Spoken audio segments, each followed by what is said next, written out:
తెలుసా క్వశ్చన్ నేను తిరిగే చెప్తాను ఉండండి, వాళ్ళకి చెప్పండి, నాకు కాదు అది.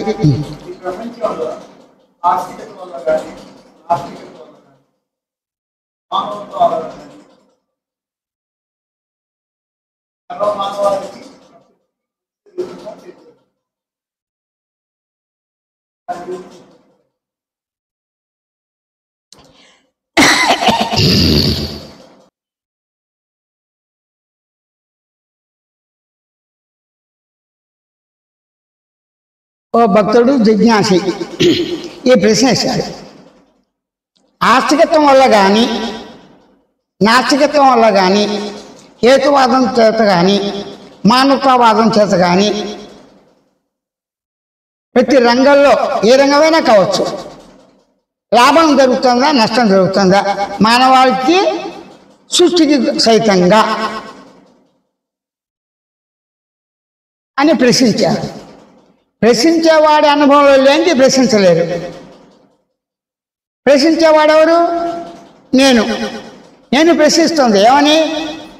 మానవాళికంటే దేహ రూపంగా ఉన్న మానవుల చేత కానీ మానవులు ఉండేటువంటి అస్తిత్వ నాస్తిత్వంలో కానీ దేవుడు ఉన్నాడని కానీ దేవుడు లేడని కానీ హేతువాదం విజ్ఞాన శాస్త్రం ప్రకారం కానీ కార్యకారణవాదం చేత కానీ మానవతావాదం చేత కానీ మానవాళితో ఉన్న ఈ ప్రకృతికి నష్టం జరుగుతుందా లాభం జరుగుతుందా అనే ప్రశ్న అడిగారు.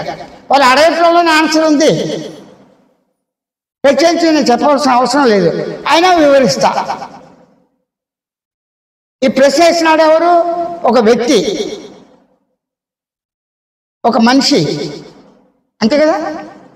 నేను, మీరు, వారు, వీరు, ఆమె, అతడు, మనందరం మానవులం. ఈ మానవులు ఈ ప్రశ్న వేసినా ఏ ప్రశ్న వేసినా ప్రశ్న వేయటానికి వాడికి ఏముండాలి? అసలు ఫస్ట్ నేననే పదం రావాలి. అంటే నేనున్నాననే పదంతో, నేను దేహంగా ఉన్నాననే పదంతో ఉన్న మానవులకి, అలాగే మిగతా జాతులు వాటి దేహాలతో, ఎలుగుబంటి మాట్లాడదు, కుక్క మాట్లాడదు మనతో, తన దేహంతోనే తోక ఓడపట్టడం, నాలుగుతో ముద్దు పెట్టుకోవటం, కోపంతో చూడటం ఐడెంటిఫై చేస్తుంది. అంటే మిగతా జీవరాశులకు వృక్షాలు కానీ పక్షులు కానీ క్రిమి కీటకాదులు కానీ గుర్రాలు కానీ ఆవులు కానీ గొర్రెలు కానీ మనతో పాటు ఉన్న కుక్కలు కానీ అన్నిటికీ కూడా వాటి భాషలో ఆహారం, వయసులో ఆటపాట, గుంపులుగా ఉంటాం, సంతానం కంటాం, చనిపోవటం, ఈ మూడు జనరల్గా ఉంటుంది. ప్రేమ అనేది కామన్గా ఉంటుంది, గుంపులో వైరుధ్యం ఉంటుంది. మాంసాహారం తినే ఉంటే శాకాహారం తినే ఉంటుంది, శాకాహారం తినే వాటిని మాంసాహారం తింటాయి. శాకాహారం పూర్తిగా ఏ జంతువు తినదు, కారణం ఏంటి? ఆ గడ్డి తినేస్తుంది. ఆ గడ్డిలో గిట్లు ఉంటాయి కదా, కొన్ని లోపలికి వెళ్ళిపోతాయి కదా. అప్పుడు పళ్ళు తింటాయి, ఆ పళ్ళు అలా వదిలేస్తే కుళ్ళిపోయిన పళ్ళు తినేస్తాయి జంతువులు. దానిలో ఫంగస్ వచ్చి పురుగులు పడతాయి కదా. అది హింస అంటారా? కానీ హింస కదా. ప్రతి వాళ్ళు హింస కొద్దో గొప్ప చేసి తిరుగుతున్నారు, చేయక తప్పదు అని మాత్రమే స్వానుభవ అవగాహనతో మీరు అవగాహన చేసుకుంటే చాలు. స్వానుభవ అవగాహన ఏంటి? ప్రతివారు నేనున్నాను దేహంగా,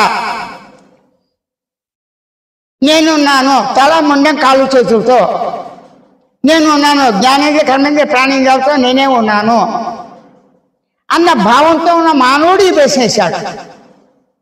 మిగతా వాళ్ళు వేయరు కదా. లేకపోతే దేవతలు ఉన్నారా లేదా, కిన్నెర్లు యక్షులు నాగజాతలు ఉన్నారా లేదా, అది నమ్మకం పట్టింది. ఒకవేళ ఉన్నారనుకో, ఇప్పుడు అక్కడ వెళ్ళి ప్రశ్న వాళ్ళు వేసారు నీతో, నువ్వు వెళ్ళి వాళ్ళకి సమాధానం చెప్తావా? రెండూ లేదు. కాబట్టి ఇక్కడ మానవుడు అంటే ఏంటి? ఈ భూమి ధాత్రి అంటే తల్లి, కన్నతలైన భూమిలో పుట్టి పెరిగి లయించే వాళ్ళే మానవులతో కూడిన సర్వజీవరాశి కూడా. ఏం చెప్తున్నాడు ఈ నిపుణ చైతన్య? సర్వజీవరాశి పుట్టి పెరిగి లయించేది ఈ భూమాతే. ఈ భూమి పుట్టిన తర్వాత జీవరాశి వచ్చిన తర్వాత వనరులు అంటే బతకటానికి కావాల్సిన ఆహారం, కందమూలాలు అన్ని రకాలు ఉన్నాయా? పుట్టమంటూ ఉన్నాయా? ఈ ప్రశ్నలన్నీ శోధించి రకరకాలుగా చెప్తారు. కరెక్టే. అసలు ప్రస్తుతం మీకు ఏం కావాలి? అసలు మానవాళికి మానవుడి వల్ల మానవుడు నమ్మినటువంటి సిద్ధాంతం వల్ల మతాల వల్ల జాతుల వల్లే కాకుండా పద్ధతుల వల్ల ఆధ్యాత్మికం, మానవతావాదం, ఏకవాదం, విజ్ఞానవాదం, సైన్స్ వీటి వల్ల ప్రయోజనం కలుగుతుందా? మానవులకి సృష్టికి ప్రయోజనం కలుగుతుందా లేదా? అప్పుడు ఈ ప్రశ్నకి ఇదే ఆన్సర్ ఇవ్వాలి, కానీ పక్కదారి పెట్టిస్తే ఏమవుతుంది? సరే, ప్రతి వాడికి ఏది కావాలి? శరీరం మనుగడికి ఏం కావాలి? అన్నపానీయాలు కావాలి. బట్ట సిగ్గు గురించి కాదు, రక్షణకి. చలి జ్వరం విపరీతంగా వస్తుంది, ఎండ బాగా వస్తుంది, అప్పుడు చల్లటి బట్ట వేసుకుంటారుగా, అంటే దేహ రక్షణకి సిగ్గు, అందుకోసం బట్ట కావాలి. లేకపోతే ఇల్లు ఉండాలి, ఇది ఇల్లే ఉచితంగా ఉంది, అది నేను నాదనే భావంతో ఉంటున్నాం, వాడుకుంటున్నాం. అప్పుడు ఇల్లు కావాలి కదా, అంటే గూడు ఉండాలి. ఆ గూడుతో పాటు ఏముండాలి? అన్న ప్రసాదాలు ఉండాలి. ఆ తర్వాత ఏముండాలి? బట్ట ఉండాలి. ఈ 3 నిత్యావసరాలు. ఈ 3 నిత్యావసరాలు మానవుడు బ్రతకటానికి ఏర్పడ్డ నీతి. అది ప్రకృతి నీత, దైవ నీత, విజ్ఞాన నీత, మానవుడు నీత అన్న ప్రశ్న వద్దు ఇక్కడ. ఎందుకు ప్రశ్న శుభ్రంగా తినేసి నా దగ్గర ఆహారంతో కూర్చుంటాం. బయట సత్సంగాలు ఏర్పాటు చేశారు. ఆహారం, పానీయాలు, మధ్యమ చేయటం, కోటికి మార్చు కానీ, లేకపోతే ఆగస్టు 15 కానీ, హేతువాద సమావేశం ఉన్నప్పుడు మధ్య వాళ్ళు మంచినీళ్ళు ఇవి అన్నీ కూడా ఏర్పాటు చేస్తారు కదా, భోజనాలు ఇవి. అంటే శుభ్రంగా ఇవి మాత్రం ఏర్పాటు చేసిన వాళ్ళు క్వశ్చన్ వేసి డిస్కస్ చేసి సత్సంగాలు ఇవి ఇవి చేసి మీటింగ్లు పెట్టి దీనివల్ల ప్రయోజనం ఉందా లేదనేది ఇప్పుడున్న టీవీ సాక్ష్యం. అది మీకు తెలుసు కదా. అంటే ఒక మతానికి ఒక జాతికి అని కాదు ఇక్కడ. ఆ ప్రకృతిని నాశనం చేసిన వాడు మానవుడ, జంతువుల, రాక్షసుల. ప్రస్తుతం రాక్షసులు ఉన్నారు లేదో పక్కన పెట్టు. రాక్షస ప్రవృత్తి మానవుడేగా. పొల్యూషన్ చేశాడుగా, పంచభూతాలు పొల్యూషన్ ఇంచుమించు ఆకాశం తప్పించి. ఆ పొల్యూషన్ మంచి గాలి, దాని తగిన ఎండ, ఆ తర్వాత నీరు, మంచి నీరు ఎక్కడుంది, సరైన ఆహారం ఎక్కడుంది, మానవుడు చేశాడు. ఇప్పుడు మానవుడే చేశాడని తెలిసి వచ్చే మానవ జాతిలో మానవుడు చేసి ప్రకృతి కూడా నాశనం చేశాడనే విషయం మీకు తెలియదా? ఆ ప్రశ్న అడగటంలో ఉద్దేశం కాదు, ఈ వివరణ చెప్పాలి. అప్పుడేంటి చర్చలు పెట్టేసి ఈ యొక్క మనకి మానవతావాదంతో మనిషి ప్రేమించుకోవాలి అన్నారు. మనిషి ప్రేమించడానికి ఒక భార్యాభర్తలు కావచ్చు, గురు శిష్యులు కావచ్చు, భక్తుడు భగవంతుడు కావచ్చు, మిత్రులు కావచ్చు, తోడు నీడుగా ఉంటారు. తోడు నీడు అంటే తన ఆత్మీయులు, తన కష్టాల్లో ఎవరైతే ఆదుకుంటాడో, ఆకలిసినప్పుడు ఆహారం దొరకనప్పుడు దాన్ని విలువ తెలుసుకున్నా ఆత్మీయుగా చేరదీసేంత అన్నం పెట్టేవాడు చాలు. ఎవరు అన్నం పెట్టేది? మనకి రైతు, అంతే కదా. మరి డాక్టర్ ఉపయోగం ఉందా లేదా? ఉంది. రోగం వచ్చా డాక్టర్, అంతవరకు బాగుంది. మరి టెక్నాలజీ పెరగా అంటే సైన్స్ ఇది ఉంది కదా.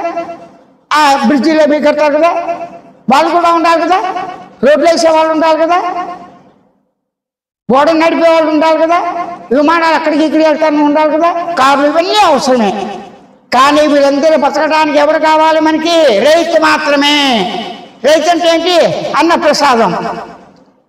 ఇంకా ఏంటి? ఎరువులు, వాటి వల్ల ఉత్పత్తి అది. ఇప్పుడు దీన్ని బట్టి రైతుకు విలువ ఇస్తూ, రైతు అంటే ఏంటి? నువ్వు చేసే పనిలో నిబద్ధతతో, శ్రద్ధతో, ఓ నియమం ప్రకారంగా నువ్వు చేస్తే నీ శరీరానికి చేస్తే చాలు, సృష్టి చేసినట్టే.